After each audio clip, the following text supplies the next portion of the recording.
Galera, esqueci de gravar a aula durante a participação dos colegas, mas agora eu vou falar de novo tudo que eu fiz, então. Aqui eu utilizei lei das malhas. Infelizmente eu vou falar um pouco mais rápido, tá, pessoal? Num probleminha do Halliday aqui, clássico, onde eu tenho duas malhas, e eu quero saber a corrente em cada uma das malhas. Então, a ideia é utilizar a lei das malhas, que diz que a soma de a DDP de todos os elementos de uma malha é zero. Essa é a lei das malhas. Então, a gente tem que fazer algumas definições, como, por exemplo, referência e sentido da corrente. Então, na primeira malha, eu defini referência aqui embaixo, sentido da corrente anti-horário. Segunda malha, referência aqui neste ponto, sentido anti-horário. Poderia ter feito diferente? Poderia. Gosto desse modelo. Então, quando a gente começa a nossa conta, nós caminhamos junto com a corrente pelos elementos do circuito. Então, a corrente aqui na malha 1 passa pela bateria, mas pelo polo negativo da bateria. Então, na equação, ela entra negativa. Caminha, vai no resistor, entra pelo polo positivo. Sim, é sempre positivo na minha definição, por onde ela entra nos resistores. Então, vai ficar mais a DDP desse resistor, que pela lei de Ohm é R2 e 1, e a DDP nesse. Agora vocês têm que tomar um cuidado, porque nesse resistor passa duas correntes, uma que é da malha e outra que atrapalha da malha. Então, a que atrapalha da malha, ou seja, a I2, entra negativa. E nós fazemos o mesmo para a segunda.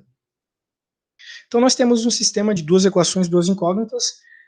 Matematicamente, pela álgebra linear, nós temos como encontrar os valores dessas duas incógnitas, obrigatoriamente. A gente resolve um sistema matemático simples aqui, vai manipulando as equações até que chega numa equação simples como essa, com as correntes uma embaixo da outra. Eu vejo que para que uma das duas incógnitas suma, é só multiplicar por 3 a segunda equação.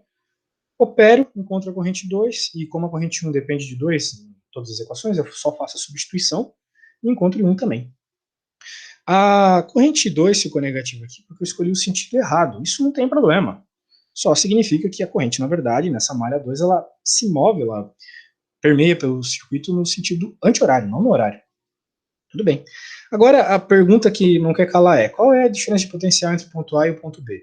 A diferença de potencial vai ser a soma dos potenciais em todos os elementos do circuito entre os pontos que são do meu interesse. Então, entre A e B eu posso tanto pela esquerda quanto pela direita fazer a análise. Eu fiz pela esquerda por questão de conveniência.